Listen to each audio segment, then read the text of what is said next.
Hello again, it's Oswald and this is R&R and therefore today we're going to talk about the future of Africa and what young Africans want versus what leaders deliver. So welcome back to Roots and Routes. This is where, like I said, Africa meets the world. In general, this is like a global phenomenon right now. The young people, especially this Generation Z, is really trying to change the way governments work or just the structures in general, and they're very vocal about it, and they're making their voice heard all over the world. So you'll see when we cover this topic, you'll see that this resonate with almost every corner of the world. So what really do they want, these young Africans?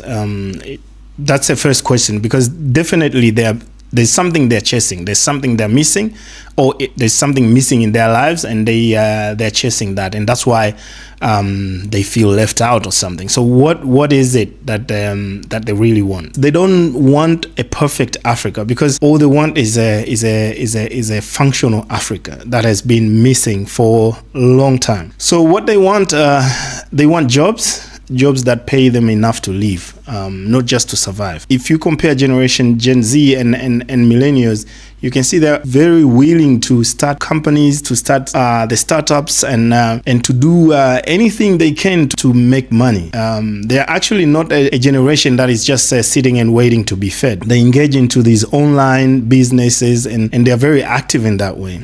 The willingness to take whatever kind of job is out there is higher than it was with the millennials. That's what they want. That's number one. They want jobs that pay them enough to live. Not necessarily extravagant, but just a decent life.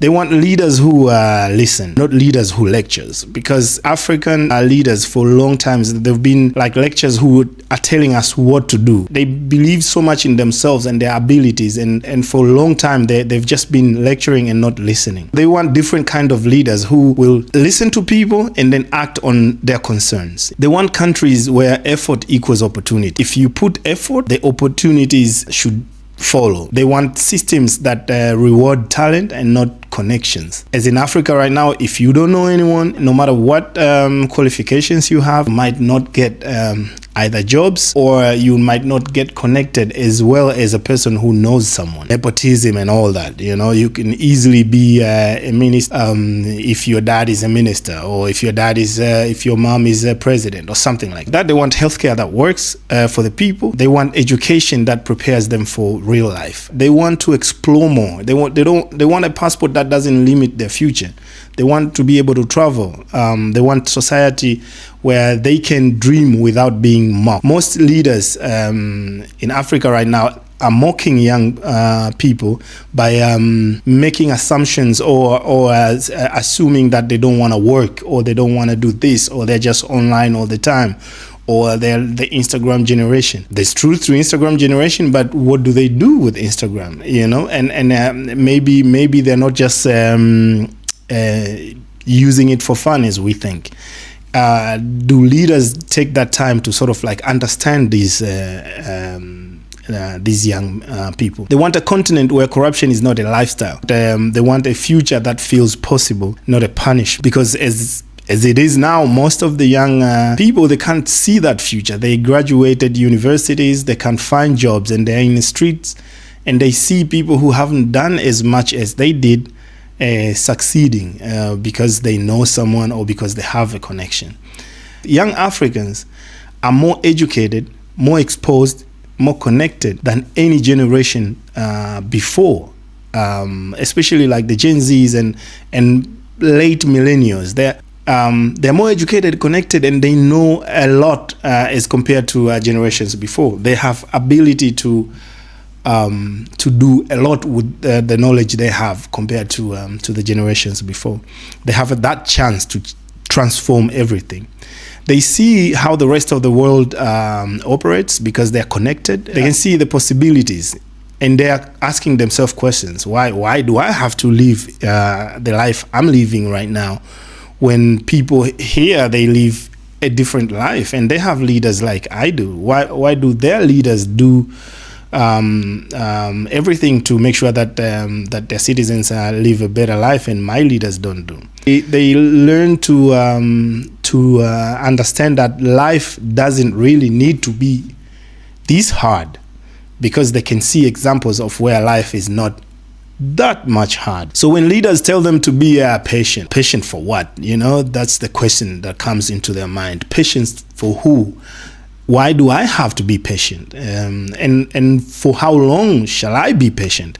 Because they don't see the change. Because if you tell someone to be patient, then at least they need to know for how long. You can't just tell me to be patient for 100 years. I don't have 100 years to live. So that frustration is not a disrespect. It's just an exhaustion because it's been a long time and they can't see change anywhere near. So it's just asking questions and trying to get to that point. What African leaders keep delivering?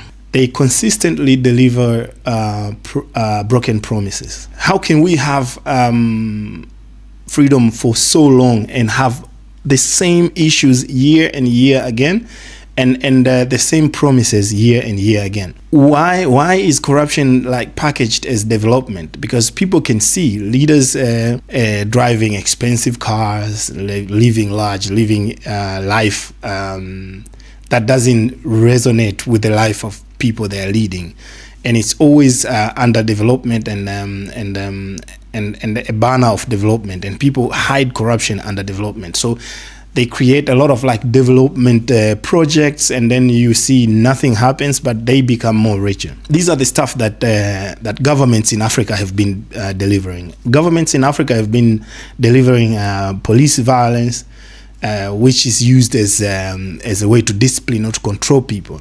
And in most African countries, police are used as an arm of government and therefore used to abuse, murder, or whatever, oppress people. And opposing views are treated as enemies. If you disagree and come with views that are not are opposing to what public officials are saying, then you're viewed as enemies, and then you can be even murdered. Public funds normally are stolen, and you can see people enriching themselves. You see, and you can see that the world we live in is changing, but the policies that are guiding the world we live in is not changing. It's outdated policies in a modern world. The leaders, most of these leaders are in their late 60s, 70s, and 80s. In whole of Africa, the median age is 18. Now you can see this age gap, and therefore the older generation doesn't really understand the needs of the younger generation. This makes young people to have questions, and then they ask for opportunities, and they get, instead of these opportunities, they just get slogans, these election slogans and stuff like that. They ask for transparency, and then they just get committees. The committee of this, committee of that, and then when they ask for accountability, they get excuses, and when they ask for progress, they get normally they get retrogression. It's just the opposite of what they expect. In this way, the gap between these age groups keeps widening, and you can see it widening. And then again, like I said, this also reflects in the rest of the world. And every day, the continent loses its brightest mind to immigration, because then people then don't feel like they have a chance to grow in the continent, and then they decide to go out of the continent, not because Africa doesn't love them or because Africa is terrible. No, it's because they basically cannot see the way out, and when they look at the leadership and the governments, they can't depend on them to make these changes that transform their lives, and therefore they decide to move out of the continent.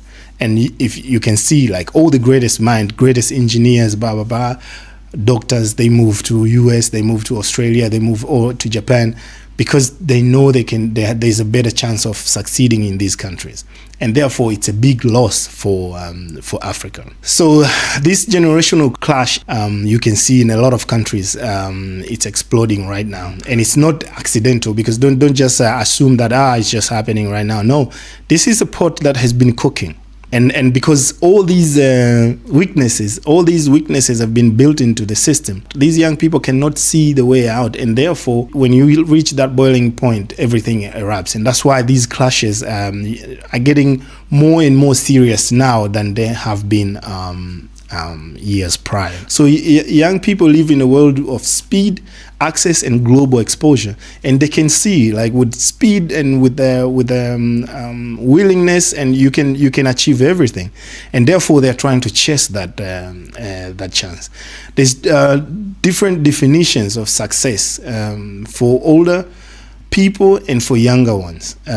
For older leaders, for example, holding power is success. They just want to be powerful, they just want to be ministers, they just want to be prime ministers and presidents. But for young people these days, it's different. They just want to build, create, innovate, and to them that is success. If you can invent and make a big difference in people's lives, to them they view that as success. So it's just two different ways of looking at the same thing. That means that it's just a different psychology. The older leaders fear change, and they really like the status quo because they grew up in seeing that status quo is what success is, and then they just want to achieve that, and they already have a pathway towards that. So if you just tell them that we're gonna change this, all of a sudden fear that, because it's just gonna take them out of their sight, and they feel like nothing is achievable afterwards. But younger people, they embrace change. They want change, actually. Like, to themselves, they are change agents, and they want change. If you promise change to them, it's like putting fuel on fire. They get excited. And then there's just different expectations. Young Africans expect accountability, efficiency. They expect when people do something wrong, they should be accountable for it, as well as if they do something good.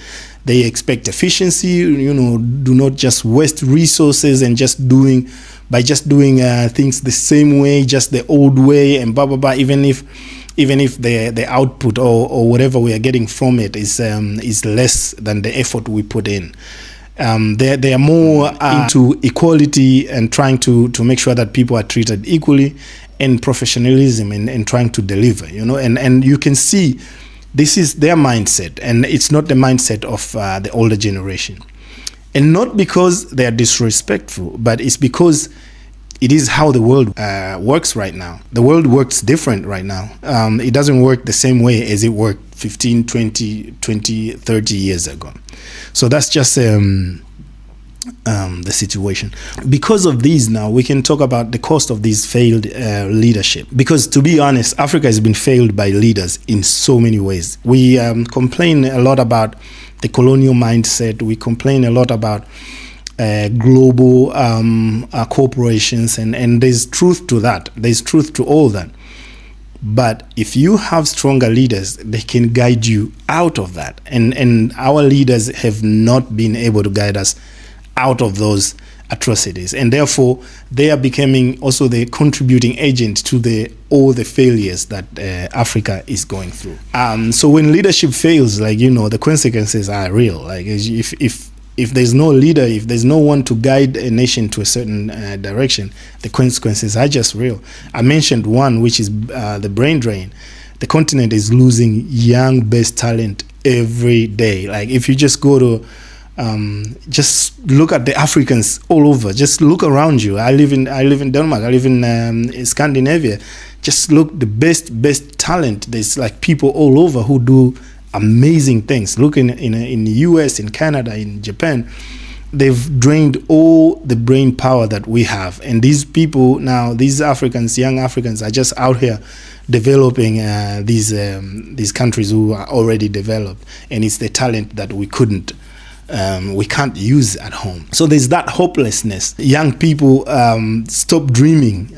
They can't see the future, and therefore they start living into now, and then they get stuck. Political apathy. People give up on voting, for example. They don't believe in a system anymore, so they don't even, if you tell them to vote for who, why, for what purpose, they don't see what good will come out of voting, for example. So they don't believe in institutions.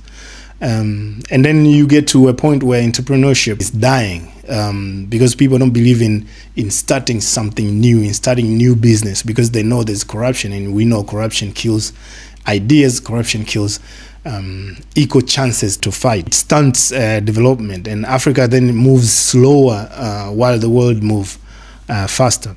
But there's also a biggest cost. There's also the biggest cost is that we are losing belief, because you know what? That's the main thing. If you don't believe in yourself, like the belief system is the whole ball game. We lose belief system. We lose believing in opportunities. We lose believing in leadership, and we lose believing in ourselves. When people don't believe in themselves, what else is there? We lose belief in the future. You see, in ability to trust that one day we will move from where we are. So when belief dies, then what follows? Hope dies, and then what follows after hope dies?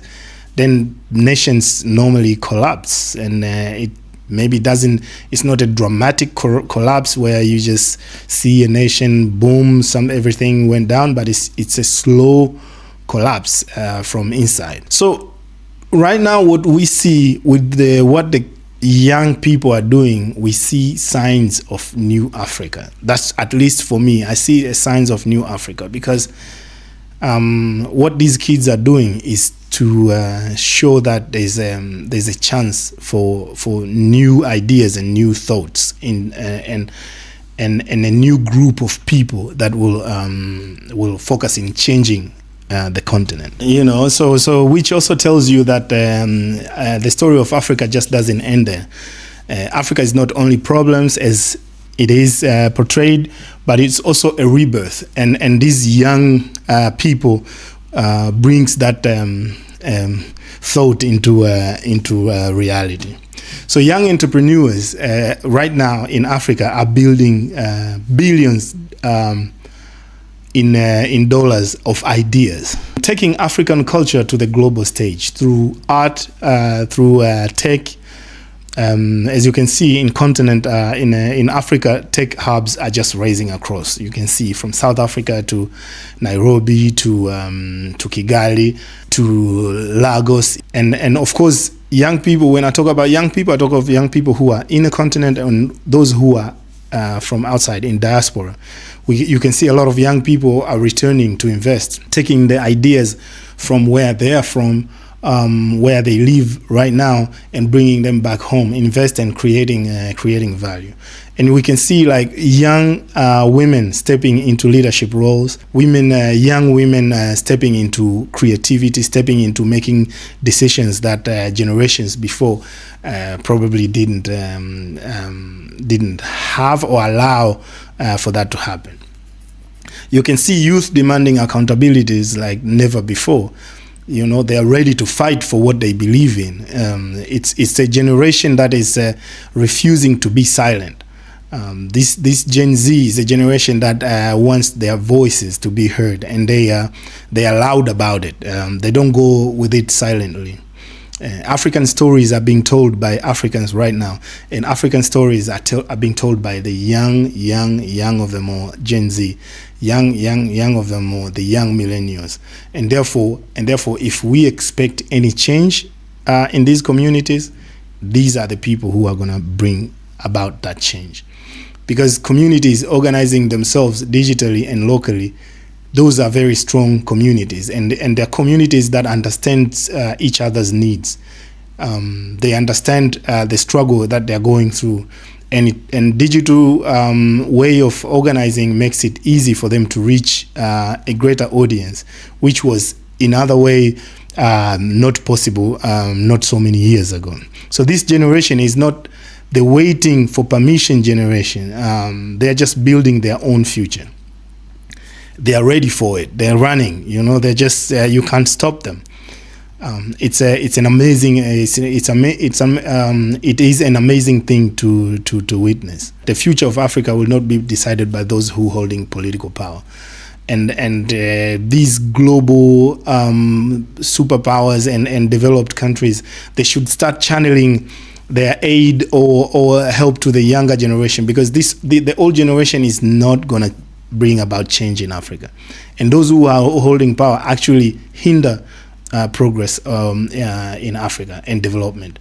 But those who are holding creative power are the younger generation. The economic power, the intellectual power, and the digital power are the younger African. Young Africans are not the problem, as most of these old folks tend to say, but they're actually a solution, because they tend to see the problems in a way that is different from how the older folks did, and they are more solution oriented than the generations before. So here in R&R, we'll keep on telling these types of stories loudly and honestly, and therefore if you want more of this, just stay tuned, just subscribe, share this to friends and family and whoever, and then like and comment and just tell us, what do you think could be included in the next episode, or what did we miss in the previous episodes. My name is Oswald, and this is R&R. Peace.